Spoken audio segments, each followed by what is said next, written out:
So this is the brand and social strategy presentation. You can go to the next slide. So as Kate stated, I have worked with several brands over the last 4 years as a social media manager, and I've also helped them with their branding and strategy. I've worked from Built by Girls to Glam Squad to Mentor Cosmetics to Gleeman, and I am now an entrepreneur and doing my own branding and social media management for my loungewear brand, Bond and Seek, which is Christ-based minimal loungewear. So what is branding? Why is it important?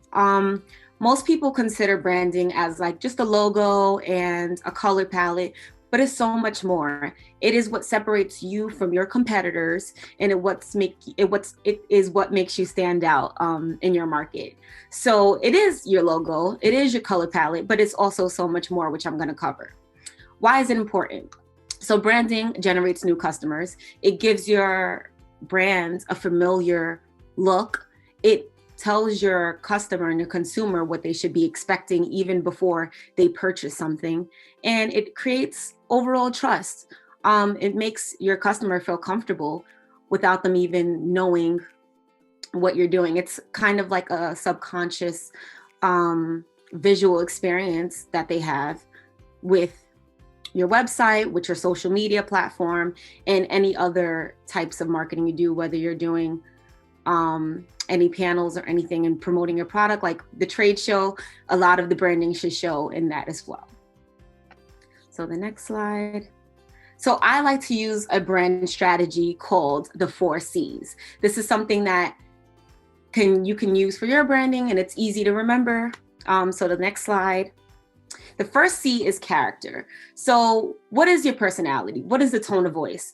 You have to resonate with people, and you have to get them to notice your products through emotion.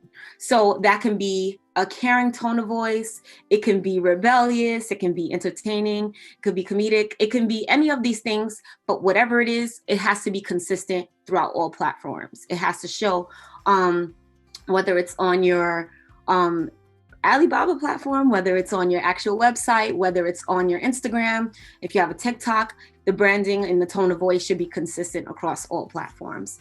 On the next slide, I have an example of a brand that does this really well. They have a really rebellious, blunt tone, but they also use a lot of trendy words. So whatever their age demographic is between 18 to like 20s to late 20s. And you see that in their social platforms and on their website, but mostly with their copy and their captions. So they know a lot of the words that's trending. They know a lot of what the younger people are saying, and that is consistent across all of their channels. So if you have that type of branding for your product, you want to make sure that you have someone on your team or you yourself are up to date with the current trends and what words people are using, and you can incorporate that. And that makes your customer, if your customer is somebody in that age demographic, it makes them feel like they have a friend in you in that way, and it makes them feel a little bit more personable. On the next slide, there's another brand that is completely different, which is Heyday Skincare, and they have more of a friendly tone. They're always giving information about products. They have this really here for you approach. They want you to know that no matter what happens in your skincare journey, they have your back. They're going to be there to provide the facts, and they're going to be there to be a friend. So you have to think of what is that tone and make sure that's communicated at all times. On the next slide, the next C is character. It's your unique point of view. What does your brand believe in? What do you stand for? What separates you? And if you go to the next slide, a brand that does this very well is Refinery 29. They're very women empowerment focused. They're very outspoken on a lot of issues that are happening. So if you go to the social media, which is shown on the screen, go back. If you go to the social media, you'll see that they speak on a lot of political things, and they speak on a lot of taboo topics. And that's something that when you go to their page, you're expecting to see. And their demographic, they know that they can be heard when they go there. They know that they could have deeper conversations. And the next C is commitment. What are you selling? Who are you selling it to? And who is your ideal market? A lot of people or a lot of businesses don't know. I spoke to another business owner and they said, we want to just be for everyone. We want to have products for everyone. And while that is great, you have to be very specific with your age group and your overall demographic. Like, who is your ideal girl or guy? What do they like? What is their average day like? How can they incorporate your product into their daily lives? What are you selling? What does it do? What makes it different? If it's eco-friendly, what else can you offer? Because there's a lot of brands that's sustainable and eco-friendly now. So you have to figure out what that is. On the next slide, I have Goldie, which is a brand that does that really well. They have a superfood brand. So their customers know that they're going to get healthy products and they're going to get wellness tips. And they know that no matter what, they're always going to prioritize wellness above all else. And they're very specific in doing that, whether it's on the website or on those social media platforms. And also the coloring, the brand colors are very earth toned. So people associate like the greens and the yellows with earth, like the sun and trees. And that is consistent on their socials as well. So the last C is credibility. Why should we believe you? What is going to make somebody actually purchase and buy into you other than your color palette? So a good way to think about this is through several things, as the next slide will show. You can do testimonials.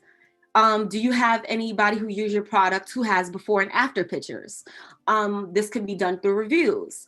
Are there people who already use the product who can go to your website or your platform or your social media platform and write a comment and you can post it? You could do a highlight saying everything that they said and do a copy and paste whatever caption they gave you. And another thing is famous endorsements. Obviously, celebrities sell products as well, but if you can't do that, you can always use your audience as that celebrity. Just put it in a highlight, and whatever the review they gave you can also highlight that. Impeccable design and degrees and certifications is a great way to do it. If you don't have any testimonials or reviews right now, you should be really focusing on your brand packaging. And if you have any other certifications to put on your site or in your branding, list that as well. It makes you seem more trustworthy.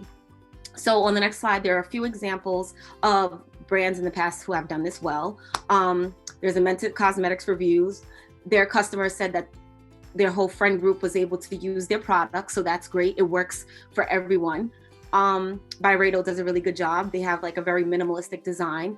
Proactive in 2005, they worked with Jessica Simpson. She had acne on her face and she was the best person for this campaign because everyone knew she already had acne. And when they found out that she used it and it was able to clear up her skin, they were more likely to trust that brand.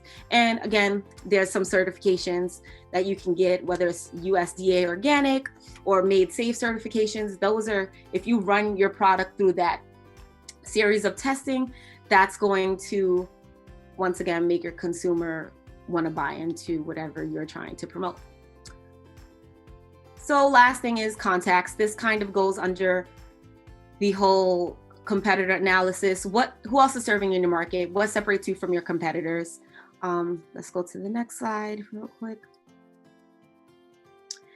This is my personal brand, Bond and Seek, and another one of my favorite brands that is also Christ-based is Elevated Faith. They have a really peach blue color palette. My brand has a very neutral color palette, and it's more lifestyle focused. There is a more product focus and fun and happy, and mine is a more peaceful aesthetic. So with your Instagram feed, it should be very clear what your emotion is when you look at whether it's your website or your social media platform. There should be a clear difference from your competitors.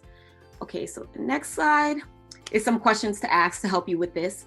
You should ask what's catching people's attention, what's getting tons of reactions, and what type of paid ads are they running if they are running any. So you should just ask yourself these questions as you're observing your competitors, and that should help you kind of refine your own personal strategy for your brand. And some social media tools that can help you with actual data analytics to help you do these competitor analysis is Iconosquare, Sprout Social, Hootsuite, Later, and Content Cow. And that is all for today.